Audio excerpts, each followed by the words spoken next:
Marcubeta, makinig ka, ha? Anumang klaseng breed ng aso ka, wala akong pake sa pagmumukha mong walang kwenta.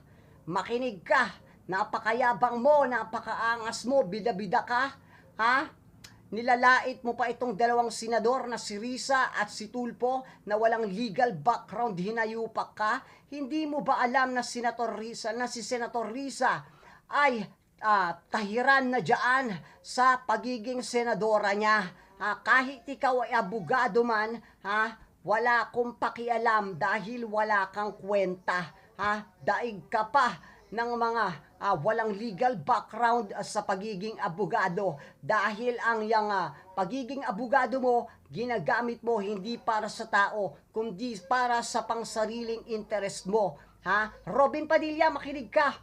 Ikaw ang pinatatamaan nito. Wala ka daw legal background. Isa ka daw bobot tangang politikong senador. Isa ka lang politiko sa papel o isa ka lang senador sa papel. Pero sa mata ng taong bayan, bungol ka. Yan ang sinasabi sa'yo ni Marcubeta. Wala kang legal background. Hindi si Risa at hindi si Tulfo ang pinararatangan niya na walang legal background, kundi ikaw, Padilla, na bobot tanga, na alam naman nating mga taong bayan na totoo yan.